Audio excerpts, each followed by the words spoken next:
और reserve bank ने साफ कह दिया है कि पैसा नहीं है। जो आपने अभी कहा ना कि रिजर्व बैंक और सरकार कह रही कि हमारे पास पैसा नहीं है, आप मुझे बताइए कि पिछले 7 सालों में 2 से 3 लाख करोड़ रुपए उद्योगपतियों का माफ किया गया, कहाँ से आया वो पैसा?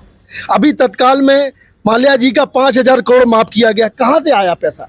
और आप मुझे बताइए कि पैसे की बात कहाँ? आप ये देखिए, अगर एनपीएस की बात की जाए 10% हम लोग दे रहे हैं, 14% उसमें सरकार दे रही है। लाखों करोड़ रुपए हर महीने शेयर बाजार को जा रहा है। वो पैसा किसका? आखिर वो भी तो सरकार का है। हम लोगों की सीधी एक मांग है कि हमारी जो पेंशन व्यवस्था है वो शेयर बाजार के हवाले ना की जाए, सरकार उसको ले। ये कोई खैरात नहीं है कि सरकार हमें खैरात दे रही है।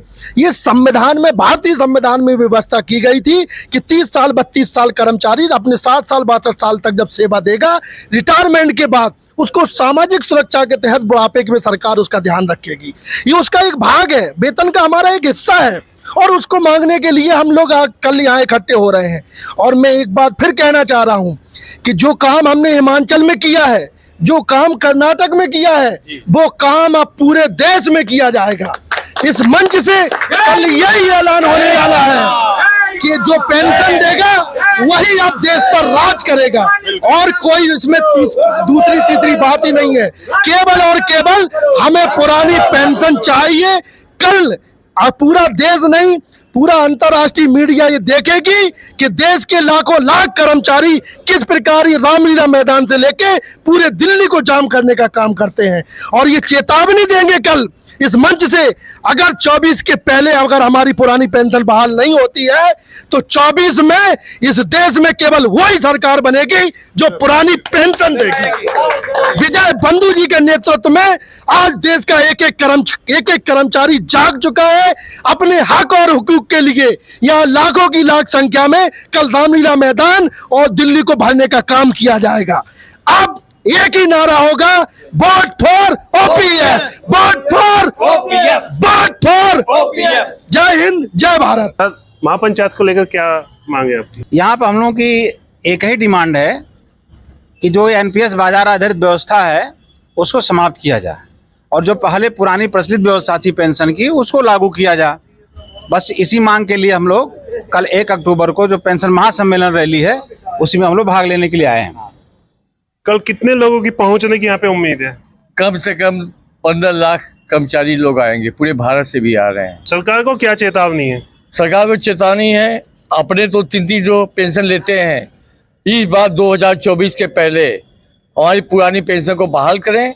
अगर अथवा नहीं करती है तो मोदी जी की सरकार इस साल आनी नहीं है। अभी वह कर्मचारी ठान लिए हैं, जो हमारे विजय कुमार बंधु और बनारस से अगर मोदी जी लड़ते हैं उनका जमाना जब्त होगा, पूरे भारत से भाजपा एकदम उड़ जाएगी। अगर टेवा के हमारे विजय बंधु जी की तरफ से जो उन्होंने मेहनत किया है कई सालों से कर्मचारी को देने के लिए पुरानी पेंशन, और मोदी जी को सोचना चाहिए, उन लोगों को शर्म आनी चाहिए। 3 जो पेंशन लेते, विधायक हो जाते हैं, सांसद हो जाते हैं, अपने भी पेंशन छोड़ दे। तो मैं जानूँ पेंशन हम लोग दीजिए जो 60 साल तक मेहनत करते हैं, शर्म नहीं आती है ऐसे प्रधानमंत्री जी को? बनारस के सांसद है, रिजर्व बैंक ने मना कर दिया कि हमारे पास पैसा नहीं है देश की। दुनिया भर के ये लोग जाते हैं शहरों में उद्घाटन करने के लिए, करोड़ करोड़ में किसकी जनता की पैसा है? खून हम लोग के पैसा है। तो क्या आपको मालूम है जो आप 15 लाख आदमी बता रहे हैं जी, इस मैदान की कैपेसिटी 1 लाख है। अरे दिल्ली हो, हम लोग का बस चलेगा, संसद भवन भी घेरने की तैयारी कर लेंगे, ये डरने वाले नहीं है। अगर सुनते तो यहाँ तक मोदी जी आना पड़ता है आप लोगों को? नहीं, वास्तव में नहीं सुनते हैं, उसको अनसुना कर दिया जाता है जानबूझ करके, और अनसुना करने की वजह से ही आज पूरे देश का हर कर्मचारी आंदोलित है और अपनी मांग गांधीवादी तरीके से इस मैदान में कल रखने जा रहा है। और कल सरकार को भी समझ में आ जाएगा कि हमें इस पर क्या करना है, क्योंकि अपने तो पुरानी पेंशन सारे माननीय लोग ले रहे हैं, 3-3 4-4 पेंशन। माननीय मोदी जी गुजरात से भी पेंशन ले रहे हैं और भारत सरकार की तरफ से भी भारत जो पेंशन ले रहे हैं। तो सारे हमारे माननीयों से अनुरोध है इस कार्यक्रम के माध्यम से कि इस पर विचार करें और पुरानी पेंशन लागू करें। जिन माननीयों को समझ में आ गया, 6 राज्यों के, उन्होंने अपने यहाँ पुरानी पेंशन लागू कर दिया। इसका श्रेय हमारे आदरणीय नेता श्री विजय बंधु जी को जाता है। उन्होंने जो संघर्ष किया, उनके संघर्ष को उन माननीयों ने समझा, और हमको लगता है आने वाले समय में लगभग सारा विपक्ष यह मान चुका है कि अब कर्मचारियों के हक की बात सुननी पड़ेगी और हमको पुरानी पेंशन देनी पड़ेगी। अटेवा से लगभग कितने लोग आ रहे हैं?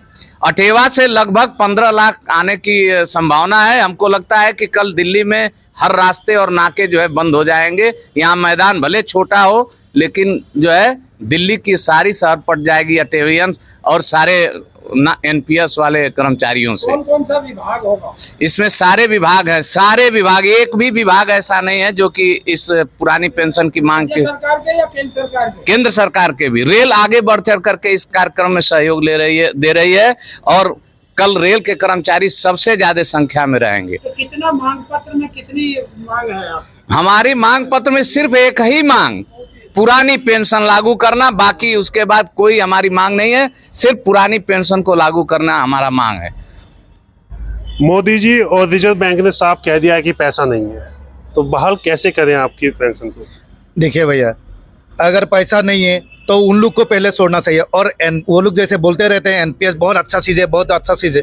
अगर इतना अच्छा चीज़ है तो हम लोग को क्यों दे रहे हैं, वो लोग क्यों नहीं दे रहे हैं? वही प्रश्न करने के लिए हम लोग कल पहुँचे हुए हैं, कल के लिए।